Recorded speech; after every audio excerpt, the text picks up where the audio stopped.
हरे कृष्णा दोस्तों।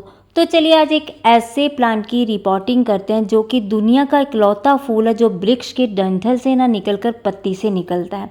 रात में खिलने वाला ये फूल कैक्टस प्रजाति का फूल है। एक्चुअली ये कुछ कुछ जो है ना कैक्टस प्रजाति से मिलता जुलता है, इसलिए इसे कैक्टस प्रजाति का फूल कहा जाता है। इसके फूलों की खुशबू बहुत अच्छी होती है, आर्किड के फूलों की तरह होती है। कुछ लोग इसे आर्किड कैक्टस भी कहते हैं। ये फूल साल में एक बार खिलता है। इस फूल का नाम है ब्रह्म कमल। इसे नाइट क्वीन भी कहा जाता है, इसे क्वीन ऑफ द नाइट भी कहा जाता है। कुछ लोग इसे असली ब्रह्म कमल का फूल कहते हैं, लेकिन ये वो वाला नहीं है, क्योंकि वो वाला जो फूल है वो यहाँ हो ही नहीं सकता, क्योंकि यहाँ का टेम्परेचर जो है वो बहुत ज़्यादा है। तो जो असली ब्रह्म कमल है वो हिमालयी क्षेत्रों में पाया जाता है। ये वो वाला ब्रह्म कमल नहीं है, लेकिन जब भी ये खिलता है तो लोग इसे जो है वो ब्रह्म कमल की तरह ही पूजते हैं। मेरे लिए तो हर फूल जो है वो पूजनीय है, लेकिन भ्रांतियाँ बहुत फैली हुई हैं इस प्लांट के बारे में। आज उसके बारे में भी डिस्कस करेंगे और इसकी रिपोर्टिंग करेंगे। जो असली ब्रह्म कमल है वो कुछ इस तरह से दिखाई देता है। खिलता है तो बिल्कुल ऐसे लगता है। ये साल में एक बार ही खिलता है। अलग अलग जगहों में अलग अलग नाम से जाना जाता है। उत्तराखंड में से ब्रह्म कमल कहा जाता है, हिमाचल में से दूधा फूल कहा जाता है और कश्मीर में से गलगल कहा जाता है। धार्मिक मान्यताओं वाले ब्रह्म कमल पर जो नकली ब्रह्म कमल है, एक तरह से जो कैक्टस प्रजाति का ये वाला जो ब्रह्म कमल है वो भारी पड़ गया है। जब ये खिलता है तो लोग इसे ही ब्रह्म कमल समझ के इसकी पूजा करते हैं, लेकिन हकीकत कुछ और ही है। ये वो वाला ब्रह्म कमल नहीं है। ये जो ब्रह्म कमल है ये एक कैक्टस प्रजाति का ब्रह्म कमल है। रात के समय ही खिलता है, बहुत खूबसूरत लगता है। खुशबू भी इसकी बहुत अच्छी आती है, बिल्कुल आर्किड के फूलों की तरह, लेकिन ये असली ब्रह्म कमल नहीं है। इसके बारे में बहुत सारी भ्रांतियां हैं, लेकिन ये असली ब्रह्म कमल नहीं है। जो असली ब्रह्म कमल है वो हिमालय क्षेत्रों में ही पाया जाता है, हमारे एरिया में वो नहीं हो सकता, क्योंकि ये जो ब्रह्म कमल है असली वाला वो बहुत कम टेम्परेचर में पाया जाता है। हमारे यहाँ का टेम्परेचर इतना ज़्यादा है तो ये असली वाला ब्रह्म कमल जो वो हमारे एरिया में हो ही नहीं सकता। ये हिमालयी क्षेत्र को छोड़कर और कहीं भी दूसरे स्थान पर हो नहीं सकता। ये भारत के हिमाचल, उत्तराखंड, सिक्किम, अरुणाचल प्रदेश, भूटान जैसे देशों में ही पाया जाता है।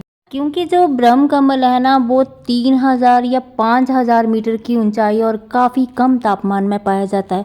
या एक तरह से यूं कह लीजिए कि ये फूल उस स्थान पर पाया जाता है जहां पेड़ पौधे का अस्तित्व भी खत्म हो जाता है। भारत में लगभग 61 प्रजातियां पाई जाती हैं, जिसमें अकेले हिमालय में ही 58 प्रजातियां हैं। तो ये जो ब्रह्म कमल है ये सिर्फ हिमालय क्षेत्रों में ही हो सकता है, हमारे एरिया में नहीं हो सकता। जो हमारे एरिया वाला ब्रह्म कमल है वो कैक्टस प्रजाति का ब्रह्म कमल है। ब्रह्म कमल को हिंदू पौराणिक कथाओं में दिव्य फूल माना गया है। मान्यता है कि ब्रह्मा जी ने इस फूल को बनाया था। जब भगवान शिव ने गणेश जी के धड़ पर हाथी का मुख लगाया था, तब इसी फूल से उत्पन्न अमृत से गणेश जी को पुनर्जीवित किया गया था। एक और पौराणिक कथा इसके साथ जुड़ी हुई है कि जब रामायण काल में लक्ष्मण जी मूर्छित हो गए थे, तब देवताओं ने संजीवनी बूटी से ठीक होने पर ब्रह्म कमल की वर्षा की थी। इस वजह से ये फूल पृथ्वी पर गिर गया और घाटी में अब तक इसके फूल उगते हैं। ये जो फूल है बहुत ही सौभाग्यशाली है, इसे सौभाग्य का प्रतीक माना गया है। कहा जाता है कि इसका एक फूल जो वो शिवजी भगवान को चढ़ाया जाए तो वो 100 सोने के फूलों के बराबर होता है। उत्तराखंड में इसे राज्य पुष्प का दर्जा भी दिया गया है। ये फूल सौभाग्यशाली और खूबसूरत और दिव्य फूल होने के साथ साथ ये एक मेडिसिनल फ्लावर प्लांट भी है। ये बहुत सारी दवाइयों के बनाने के काम भी आता है। हिमालयी क्षेत्रों में उगने वाला ये फूल जो है वो हमारे क्षेत्र में नहीं हो सकता। जो हमारे क्षेत्र में फूल होता है वो एक कैक्टस प्रजाति का फूल है। आज मैं उसी फ्लावर प्लांट की जो वो रिपोर्टिंग करने वाली हूँ, और ये फूल जो वो कुछ इस तरह से दिखाई देता है। ये भी रात में ही खिलता है, खुशबूदार फूल है, साल में एक बार खिलता है, बहुत खूबसूरत लगता है। ये प्लांट आपको कहीं से अगर मिल जाता है ना तो आप इस प्लांट को अपने गार्डन में ज़रूर ऐड करिए। मैंने भी ये फूल जो वो बड़ी मुश्किल से कलेक्ट किया है, कटिंग से मैंने इसको उगाया है, और आज मैं इसकी जो है वो रिपोर्टिंग करने वाली हूँ। कैक्टस प्रजाति का होने के कारण इसके लिए जो मैंने मिट्टी प्रिपेयर की है, मिट्टी बनाई है, वो मैंने वेल ड्रेन मिट्टी बनाई है, क्योंकि कैक्टस प्रजाति के जितने भी फूल हैं उनके लिए ऐसी मिट्टी होनी चाहिए जो कि मॉइस्चर को होल्ड करके ना रखे। तो मैंने इसके लिए लिया है नॉर्मल जो है गार्डन सॉइल लिया है। ड्रेनेज सिस्टम इसका अच्छा बना रहे उसके लिए मैंने इसमें सैंड डाला है। सैंड हमेशा मिट्टी में ज़रूर डालना चाहिए जो कि मिट्टी के ड्रेनेज सिस्टम को अच्छा करता है। एप्सम सॉल्ट डाल रही हूँ ताकि प्लांट को कोई भी शॉक ना लगे, क्योंकि बड़ी मुश्किल से मुझे ये प्लांट मिला है, इसलिए मैं इसमें एप्सम सॉल्ट डाल रही हूँ। फंजीसाइड के लिए मैंने हल्दी का यूज़ किया है। मैं हमेशा ही हल्दी का यूज़ करती हूँ, मैंने कभी भी जो है वो केमिकल वाले फंजीसाइड का यूज़ नहीं किया है। कुछ मैंने नीम की पत्तियां भी इसमें डाली है ताकि एक तो मिट्टी का जो वेट है वो कम हो जाए, और दूसरा नीम की पत्तियां फंजीसाइड का काम भी करेंगी, और जब ये डीकम्पोस्ट हो जाएंगी तो खाद का काम भी करेंगी। तो कैक्टस प्रजाति के जितने भी फूल होते हैं ना, तो उनको क्या करना है, अपने ऐसी ही मिट्टी बनानी है जो कि मॉइस्चर को होल्ड करके ना रखे। इसमें कोई भी राइस हस्क, कोकोपीट या मैंने गोबर की खाद या बर्मी कंपोस्ट नहीं डाली है, क्योंकि मैंने मिट्टी वैसी नहीं बनानी है जो कि मॉइस्चर को होल्ड करके रखे। इसमें मैं सिर्फ जो है वो किचन वेस्ट से बनी खाद है वही डाल रही हूँ, क्योंकि इसमें और कोई खाद मैं डाल नहीं रही हूँ। किचन वेस्ट से बनी खाद जो है वो मिट्टी को पौष्टिक बनाएगी। इसके लिए जो मैंने पॉट लिया है ना, वो मैंने 12 इंच के सीमेंट के पॉट लिया है, क्योंकि जहाँ से मैं ये कटिंग लाई हूँ मैंने वहाँ देखा कि ये जो फ्लावर प्लांट है बहुत बड़े बड़े पॉट में लगा रखा था और काफ़ी हाइट हो गई थी, काफ़ी खूबसूरत लग रहा था। हालांकि मैं वो मोमेंट जो है वो कैप्चर नहीं कर पाई, लेकिन बहुत अच्छा लग रहा था, इसीलिए मैंने भी जो पॉट है वो 12 इंच के सीमेंट के पॉट लिए हैं। अच्छा, जब ये प्लांट लगाते हैं ना, तो अब देखिए अभी मिट्टी बहुत सूखी सूखी है, मेरे हाथ से कैसे गिर रही है।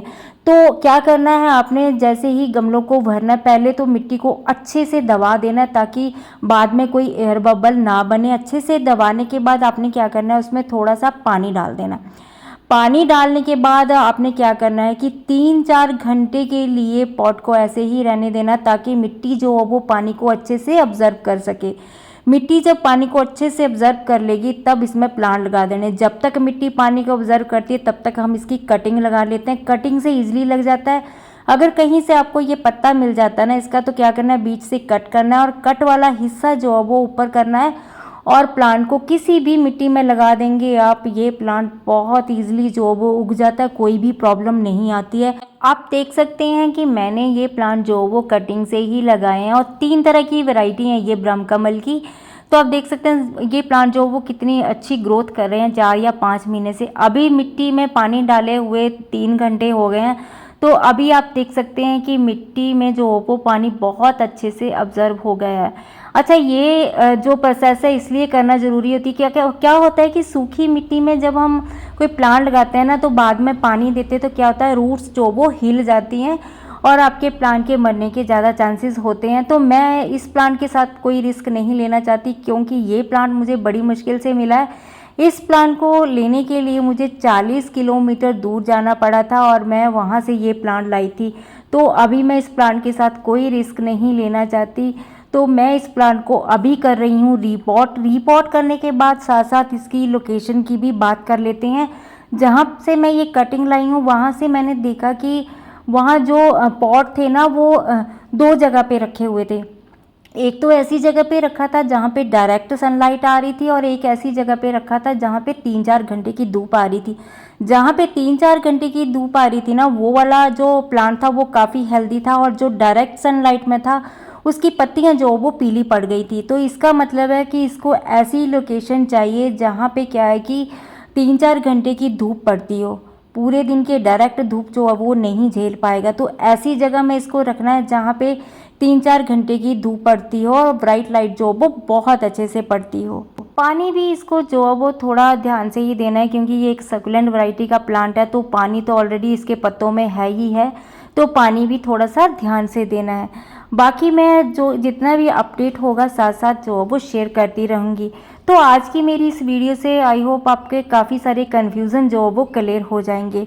तो आज के लिए बस इतना ही, मिलते हैं किसी और वीडियो में किसी और टॉपिक के साथ। तो खूब सारे पेड़ पौधे लगाइए, हमेशा खुश रहिए, अपने आसपास के वातावरण को साफ रखिए। Happy gardening.